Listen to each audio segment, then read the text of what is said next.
नमस्ते, मैं अलका ठाकुर हूँ और आप सभी का अलका मेडिकल क्लासेस में स्वागत है। आप खुद सोचो कि आपको फीवर लगा है और अचानक से आपकी बॉडी में बहुत ज़्यादा क्रैम्प्स होने लगे हैं। तकलीफ इतनी ज़्यादा है कि आप बिस्तर पे लेट गए हो, आपको कुछ समझ नहीं आ रहा है 3 से 4 दिन तक। आपके मसल्स में, आपके पूरे बॉडी में, आपकी हड्डियों में, आपके जोड़ों में इतनी ज़्यादा तकलीफ है कि आप समझ नहीं पा रहे हो। अब इसका क्या मतलब है? इसका मतलब यही है कि आपके बॉडी में कुछ ना कुछ तो प्रॉब्लम है। हम बात कर रहे हैं एक ऐसे वायरस का जिसकी जो शुरुआत होती है वो मच्छर की वजह से होती है, एक मासूम सी मच्छर की वजह से। अब आप सोचोगे कि ये जो मासूम मच्छर है वो किस टाइप का है। ये जो मासूम मच्छर है वो आपकी बॉडी में बहुत ही सीवियर इन्फेक्शंस तो पैदा करता ही है, साथ ही साथ आपके घुटनों के दर्द का एक बहुत बड़ा कारण है। अब डॉक्टर भी आए हैं और उनको भी समझ नहीं आ रहा है 3 से 4 दिन तक कि आखिर आपकी बॉडी में प्रॉब्लम है तो है क्या। आप पैरासीटामोल की गोली खा रहे हो, आप फीवर आपको बहुत ज़्यादा है, आप उसकी दवाई भी ले रहे हो, तभी भी आपको समझ में नहीं आ रहा है, तो ऐसा क्या प्रॉब्लम हो जाता है। इस प्रॉब्लम का नाम है चिकनगुनिया। क्या नाम है? चिकनगुनिया, जो कि मच्छर की वजह से फैलता है। और अगर आप ध्यान से देखोगे तो डेंगू का जो सिम्टम होता है, जो जीका वायरस की वजह से आपको जो भी सिम्टम्स होते हैं, जैसे कि बुखार लगना, आपके मसल्स में दर्द होना, पूरा बॉडी लगभग टूटने लगता है, उसी टाइप का आपको दर्द होता है। लेकिन चिकनगुनिया का एक लक्षण ये है कि अब सोचोगे ना आपके सब सेम लक्षण है। इसीलिए मैंने बोला है कि डॉक्टर को भी कंफ्यूजन होने लगता है, भैया डेंगू है या फिर चिकनगुनिया है या फिर जीका वायरस ने इस मरीज को ग्रसित कर रखा है, क्या हो रखा है। तो स्पेशली ब्लड टेस्ट के माध्यम से आपके वायरस जो आपके ब्लड में दिखते हैं, उनकी मदद से ये निर्धारित किया जाता है कि आपके बॉडी में क्या इन्फेक्शन है, किस वायरस ने आपके ब्लड में इन्फेक्शन फैलाया है और उस डिजीज का नाम क्या होगा। अगर डेंगू हुआ है तो वो डेंगू वायरस की वजह से होगा, जीका में जीका वायरस की वजह से होता है। वैसे ही सेम चिकनगुनिया में क्या होता है, यहाँ पे जो वायरस होता है, यहाँ पे जो वायरस है वो टोगो वायरस फैमिली से आता है। और जो मच्छर, जो कि मासूम सा मच्छर मैंने बोला है, वो एक नहीं वो दो है। वो क्या है? इडिस इजिप्टी है और इडिस एल्बोपिक्टस है। ये दोनों जो भी मच्छर है वो आपकी बॉडी में क्या करते हैं, बॉडी में इन्फेक्शन फैलाते हैं और आपके शरीर को तोड़ करके रख देते हैं।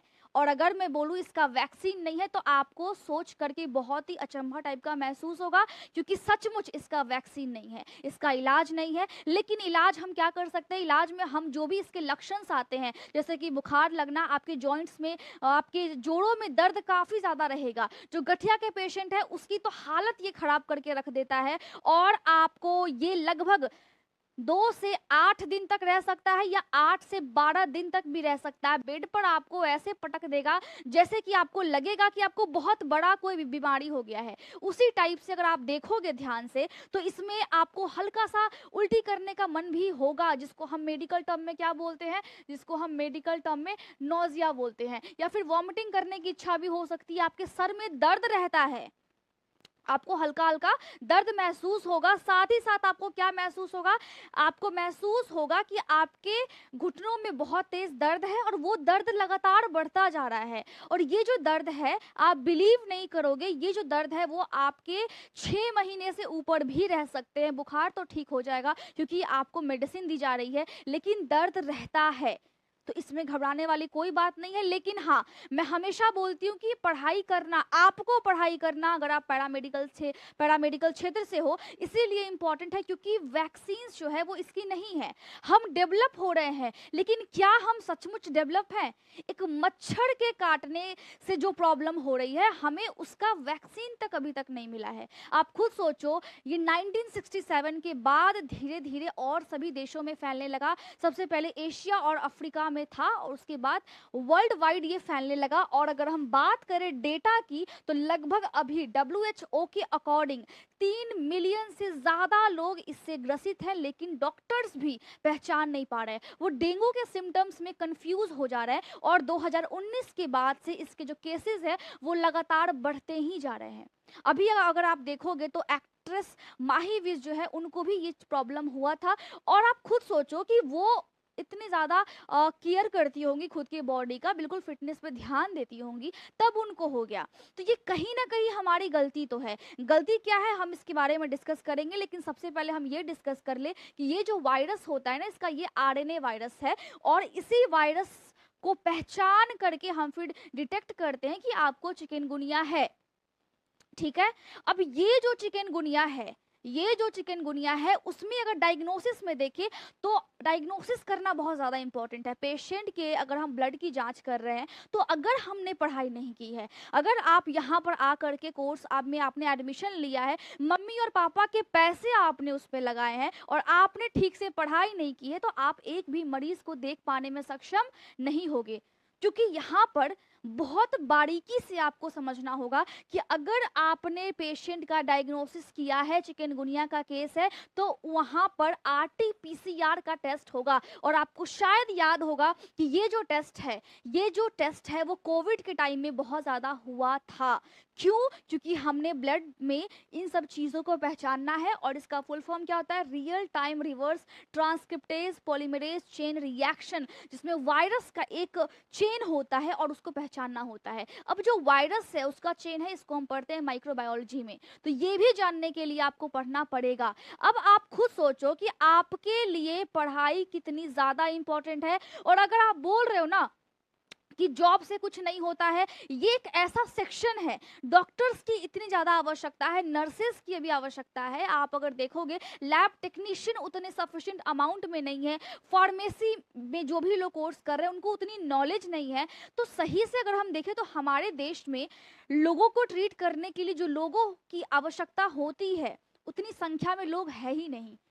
तो आपको पढ़ना होगा।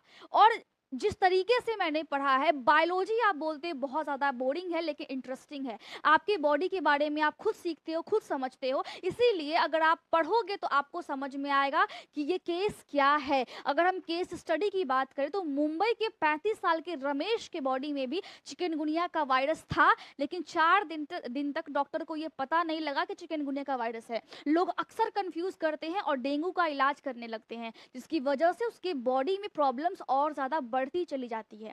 अब आपको क्या करना है? अब आपको एक चीज़ और देखना है कि यहाँ पे अगर आप देखोगे ध्यान से तो आपको कभी ना कभी आपने ये नोटिस किया होगा कि लोगों के बहुत पहले अगर हम देखेंगे कि मच्छर से फैलने वाली जो भी डिजीज थे वो नहीं थे।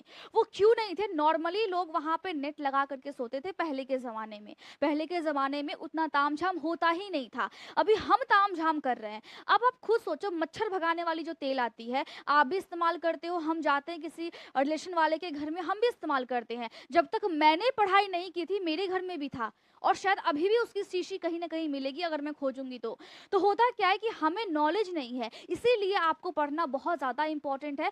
लेकिन वो जो मच्छर भगाने वाली जो भी तेल आई है मार्केट में, जो भी अगरबत्ती टाइप का स्टिक आया है, उसके धुएं से या फिर आप मच्छर भगाने के लिए जो अंडे का ट्रे का जो फोम वाला जो कूट होता है, अगर आप वो भी जलाते हो, आप खुद सोचो कि आप एयर पॉल्यूशन तो फैला रहे हो, साथ ही साथ आप अपने रेस्पिरेटरी ट्रैक को इरिटेट कर रहे हो। और लोग बोलते हैं कि पता नहीं अस्थमा कैसे हो गया, लोग ये बोलते हैं पता नहीं मुझे स्किन इतना ज़्यादा ड्राई क्यों फील हो रहा है, अचानक से स्किन में रैशेस होने लगा, मैंने कुछ भी नहीं खाया है, मुझे किसी भी चीज़ से एलर्जी बिल्कुल भी नहीं है। और लोग ऐसा बोलते हैं। तो जब लोग ऐसा बोलते हैं तो आपको समझना पड़ेगा कि लोग ऐसा जब बोल रहे हैं इसका मतलब है कि उनके पास नॉलेज नहीं है। मैं ये बोलती हूँ कि गवर्नमेंट को ये एक्शन लेना चाहिए। आखिर किसी न किसी ने, किसी भी ने, किसी की भी सरकार रही हो, जब ये मच्छर भगाने वाली तेल का इस्तेमाल शुरुआत में हुआ होगा तो क्या सचमुच इसमें जो केमिकल्स है उसके डिसएडवांटेज देखे नहीं गए होंगे? जब अब हमें मालूम है तो क्यों नहीं इसको रिमूव किया जा रहा है?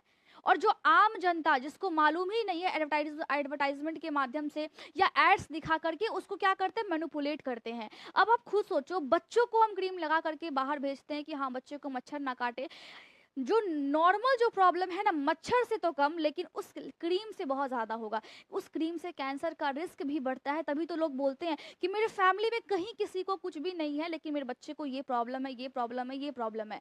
किसी के बच्चे को नहीं होना चाहिए, लेकिन गलती हम खुद करते हैं। आजकल हम बोलते हैं पैसे बहुत ज़्यादा खर्च हो रहे हैं, ये है वो है, क्योंकि हमारे ताम झाम भी उतना ही ज़्यादा है।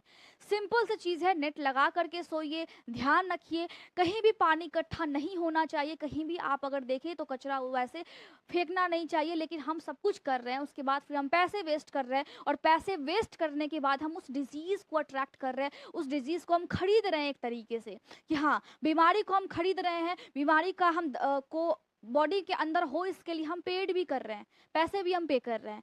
तो सबसे ज़्यादा बेवकूफ़ कौन है? ये हम लोग हैं। ये आपको समझना पड़ेगा, हम हैं, आप हैं, इसीलिए पढ़ना बहुत ज़्यादा इम्पोर्टेंट है। अब आपको ये समझना पड़ेगा कि जो चिकनगुनिया वाला केस है, इसमें आपको ट्रीटमेंट यानी कि वैक्सीन्स नहीं होते हैं, लेकिन जो इसके सिम्टम्स होते हैं उसको हम मिनिमाइज़ कर सकते हैं। जैसे कि फ़ीवर लगता है तो हम पैरासिटामोल दे सकते हैं, वैसे ये भी गोली ठीक नहीं है, लेकिन हाँ, नॉर्मली जो आप अगर देते हो तो आप दे सकते हो। नसेड्स दे सकते हैं अगर आपके घुटने में दर्द है, या फिर अगर ज़्यादा फ़ीवर हो रहा है। लेकिन लास्ट में आपको ये समझना पड़ेगा कि जो जॉइंट पेन है, या फिर अगर फ़ीवर अगर उतर भी जाता है, लेकिन पेशेंट्स को बॉडी में काफ़ी ज़्यादा तकलीफ है, तो उसके लिए हमको क्या करना पड़ेगा? उसके लिए हमको फिजियोथेरेपिस्ट का यहाँ पे बहुत बड़ा रोल आता है। लोग समझते नहीं है कि फिजियोथेरेपिस्ट का रोल कहाँ पर है, लेकिन फिजियोथेरेपिस्ट का रोल यहीं पर है। अब वो रोल क्या होता है? वो रोल है कि आपको स्ट्रेंथ जो देती है मसल्स को, वो वाली एक्सरसाइज करना है।